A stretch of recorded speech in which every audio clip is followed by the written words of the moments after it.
요한계시록 20장 11절에서 15절 하나님 말씀 전하겠습니다. 오늘 본문은 이렇게 재판이 열리는 하늘의 법정입니다.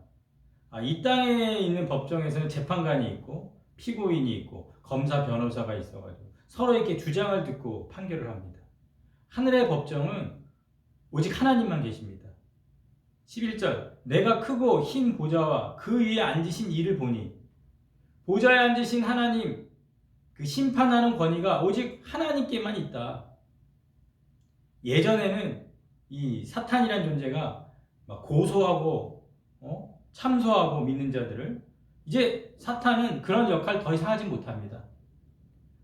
오늘의 본문을 보면 단지 심판, 백성, 그리고 책, 기록된 책 이렇게만 언급되어 있습니다. 그리고 이 심판에는 땅과 하늘 그 앞에 피하여 간데 없더라 이렇게 얘기합니다. 땅과 하늘이 그 앞에서,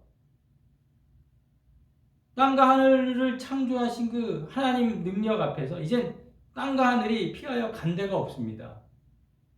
우린 여기서 계시록 6장 16절에서 그 산들하고 바위가 나한테 떨어져 가지고 이 진노를 우리를 좀 가리게 해줘. 심판을 피해서 숨으려고 했습니다. 하지만 이제 숨을 수가 없습니다. 땅과 하늘 어느 것도 피할 수 없어요. 다 사라졌습니다.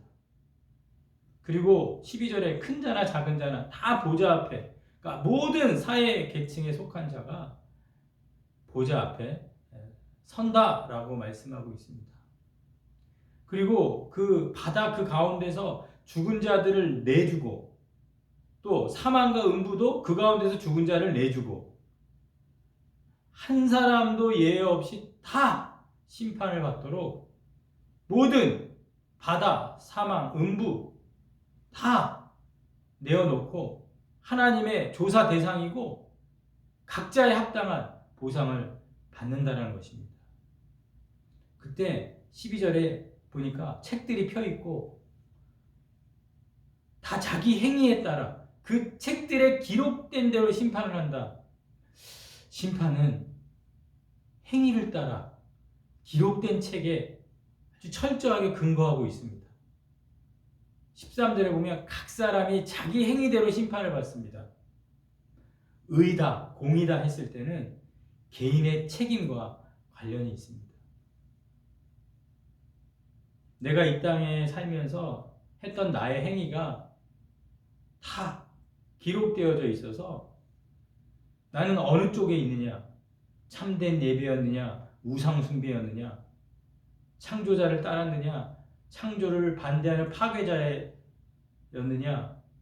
참되고 신실했느냐, 거짓과 불신앙이었느냐, 정결함이었느냐, 더러움이었느냐. 이 땅에 살면서 나의 행위가 어느 쪽에 있는지 정확하게 기록된 그 책에 의해서. 그런데 12절에 또 다른 책이 펴져 있는데 이 생명책입니다. 생명책. 생명책은 이 심판의 때 같이 펴져져 있습니다. 근데 요한계시록은 창세로부터 이 생명책이 기록된 사람들이 있다. 창세부터.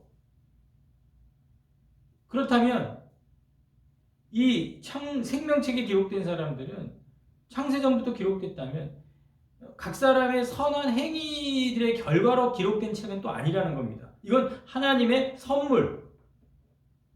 그렇다면 의도적으로 배제시킨 사람이 있다는 것입니까?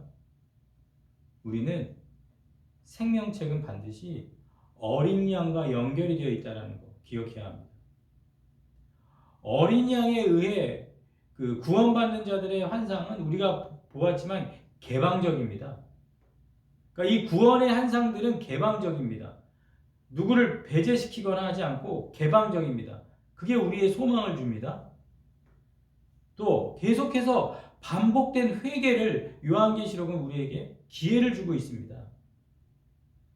막 심판이 진행되다가도 딱 멈추게 하고, 또 하늘의 어떤 셀 수 없는 무리들의 구원을 설명해주고, 그러니까 하나님께서 소망하시는 것은 모든 사람들로 하여금 돌아오게 하려는 그런 하나님의 마음이 분명히 함께 있다는 사실을 우리는 기억해야 합니다.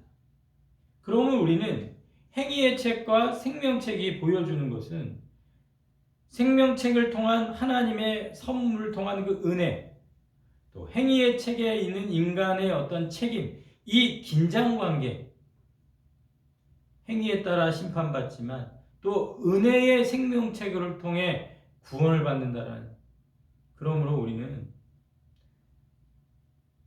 선한 행위, 악한 행위 이것만으로 인간의 심판이 아니다. 반드시 심판이 있는데 그 심판은 바로 하나님의 은혜와 인간의 책임에 어떤 긴장관계에 놓여 있다라는 거, 그거를 우리가 이 땅에 살면서 심판을 기억해야 되는 현실이고, 그러한 심판 앞에서 우리는 내가 하는 모든 행위에 대해서 책임을 져야 된다라는 생각을, 행위의 책을 생각하면서 항상 악에 대해서 항복하지 말고 저항하려고 하고, 만약 실패했다면 회개함으로 빨리 그 내가 행한 거에 대해서 하나님 앞에 다 쏟아내고, 또 은혜의 책을 생각하면서 이 속죄의 범위가 넓다.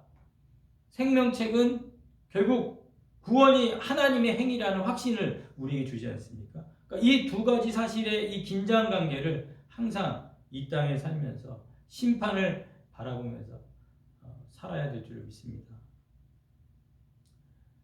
14절은 또 사망과 음부도 불못에 던져진다.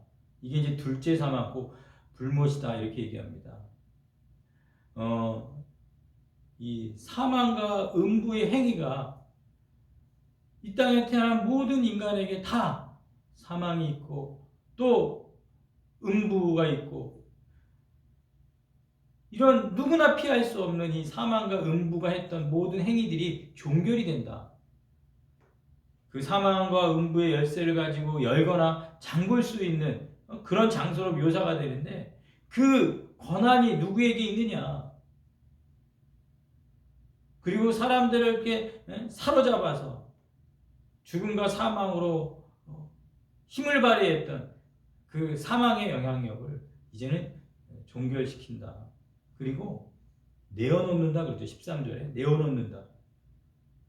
이제는 그들의 지배하는 절대적 권한은 없습니다. 생명이 역사하고 능력이 역사하는 그런 하나님의 힘이 더 이상 그들이 붙잡고 있는 자들을 포기하도록 하나님의 명령을 이행하도록 하신다는 사실입니다.